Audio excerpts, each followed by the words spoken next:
नमस्कार दोस्तों। आज जो क्वेश्चंस हैं वो एचसीएफ और एलसीएम की प्रॉब्लम्स पर हैं। यहाँ पे कन्फ्यूज़न रहता है बच्चों को कि हमें इन क्वेश्चंस में एचसीएफ निकालना है या एलसीएम निकालना है। तो आज आपको बताएंगे कि एचसीएफ कहाँ निकालना है और एलसीएम कहाँ पे निकालना है। तो सबसे पहला क्वेश्चन देखिए, the greatest number that exactly divides 10510012436 is. तो यहाँ में क्या निकालना है, द ग्रेटेस्ट नंबर। तो ग्रेटेस्ट जो होता है किसके लिए यूज़ होता है, हाईएस्ट जो यूज़ होता है वो एचसीएफ के लिए यूज़ होता है, क्योंकि हाईएस्ट की फुल फॉर्म क्या है, हाईएस्ट कॉमन फैक्टर। तो जहाँ पे ये ग्रेटेस्ट हाईएस्ट ये वर्ड आते हैं तो वहाँ इट मीन्स आपको एचसीएफ निकालना है। तो इन नंबर्स का एचसीएफ निकाल देंगे, दैट इज़ योर आंसर। तो सेकंड क्वेश्चन देखिए, the greatest possible length which can be use to measure exactly the length 7 metre, 3 metre 85 centimetre, 12 metre 95 centimetre is. तो यहाँ तीन आपको लेंथ्स दी गई हैं, एक लार्जेस्ट ग्रेटेस्ट लेंथ निकालनी है जो इन तीनों को मेजर करे। तो यहाँ ये देखिए यूनिट अलग अलग हैं, एक लेंथ 7 मीटर है, एक 3 मीटर 85 सेंटीमीटर है। तो सबसे पहले हम यूनिट सेम करेंगे, तो हम मीटर को सेंटीमीटर में कन्वर्ट कर लेते हैं। 1 मीटर में 100 सेंटीमीटर होते हैं, तो ये 700 सेंटीमीटर ये आपके कन्वर्ट कर लिया हमने। अब एक ऐसी लेंथ जो इन तीनों को एग्जैक्टली डिवाइड करती हो वो इनका क्या रहेगी, एचसीएफ रहेगी। इन तीनों का एचसीएफ निकाला 35 आया।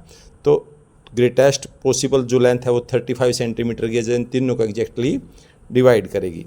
नेक्स्ट क्वेश्चन जो आपका है, 3 different containers contain 496 liters, 403 liters and 713 liters of mixture of water and milk respectively. What biggest measure can measure all the different quantities exactly? तो आपको यहाँ 3 ड्रम दिए गए हैं एक तरह से मान लीजिए, और तीनों में एक मिक्सचर है। तो आपको एक ऐसा मेजरमेंट निकालना जो इन तीनों को एग्जैक्टली डिवाइड कर दे। तो ऐसी एक संख्या जो इस संख्या को भी, इस संख्या को भी और इस संख्या को भी एग्जैक्टली डिवाइड कर दे, तो वो लार्जेस्ट नंबर क्या होगा। तो एचसीएफ हाईएस्ट कॉमन फैक्टर जो होता है इन तीनों को एग्जैक्टली डिवाइड करेगा। तो हमें यहाँ पे 403, 713 और 496 का क्या निकालना है, एचसीएफ निकालना है। एचसीएफ कितना आता है, 31 आता है। तो 31 लीटर्स की जो मेजरमेंट होगी इन तीनों ड्रम्स को एग्जैक्टली मेजर करेगी। नेक्स्ट है, the maximum number of students among them 1001 pens and 910 pencils can be distributed in such a way that each student gets the same number of pens and same number of pencils। कि हर एक बच्चे को बराबर बराबर pen और pencil आएँ। तो it means इसमें क्या निकालना है, तो जितनी पेन पेंसिल उनसे ज़्यादा तो आने से रही, तो भी ऐसे इसमें क्या निकालना है, एचसीएफ निकालना है। तो एचसीएफ निकाल देंगे, जो संख्या आएगी ठीक है ना, उसमें बच्चों में बराबर बराबर डिस्ट्रीब्यूट कर देंगे। ए रेक्टेंगुलर कोर्ट यार्ड, हाँ यहाँ पे थोड़ा सा ध्यान रखना है, एक क्वेश्चन आ सकता है आपका। जैसे ये क्वेश्चन है, ये कन्फ्यूजन है थोड़ा सा। The greatest number of 4 digits which is divisible by this and this. तो यहाँ बच्चा कन्फ्यूज होता है, रट लेता है कि जहाँ पे ग्रेटेस्ट वर्ड आता है वहाँ पे एचसीएफ निकालना है। ऐसा नहीं है। यदि ग्रेटेस्ट वर्ड 4 डिजिट के लिए आया है, 5 डिजिट के लिए आया है, 6 डिजिट के लिए आया है, तो वहाँ पे हमें एचसीएफ नहीं निकालना, वहाँ देखना हमें क्या करना है। ये कहता है 4 डिजिट का नंबर बताइए बड़े से बड़ा जो इन सभी से डिविजिबल हो। तो डिविजिबल क्या होता है, मल्टीपल होते हैं ना, गुण जो होते हैं ना। तो इट मीन्स इनका हमें क्या निकालना है, पहले एलसीएम निकालना है। तो इनका एलसीएम निकाल लेंगे। ये ग्रेटेस्ट नंबर आ गया, सॉरी ये लिस्ट नंबर आ गया जो इन सभी से डिविजिबल है। बट हमें तो 4 डिजिट ग्रेटेस्ट नंबर निकालना है। तो 4 डिजिट ग्रेटेस्ट नंबर क्या होता है, 4 9s होते हैं। तो 4 9s को इससे डिवाइड करेंगे, ये रिमाइंडर आ गया, इसको सब्ट्रैक्ट कर देंगे, ये नंबर आ जाता है जो ग्रेटेस्ट 4 डिजिट नंबर जो 600 से डिविजिबल है। जो 600 का मतलब इन सभी से डिविजिबल है। ठीक है, तो ये थोड़ा सा ध्यान रखेंगे। नेक्स्ट जो है आपका, ये देखिए, कहते हैं a rectangular courtyard this metre long and this metre wide is to be paved exactly with same square tiles all of the same size. What is the largest size of the tile which could be use for this purpose. तो यहाँ पे एक तरह से मान लीजिए एक room दिया आपको, उसकी लेंथ दे रखी है, ब्रेड्थ दे रखी है, इसमें टाइल्स लगानी है, स्क्वायर टाइल्स मीन जिसकी लेंथ और ब्रेड्थ सेम है, जो एग्जैक्टली पूरी आएँ।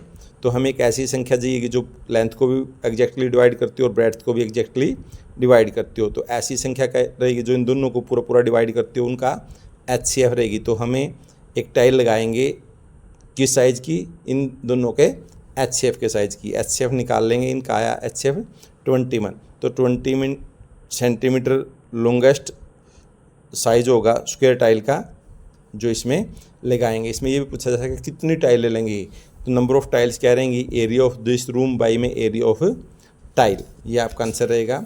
नेक्स्ट आपका आता है प्रॉब्लम ऑन LCM।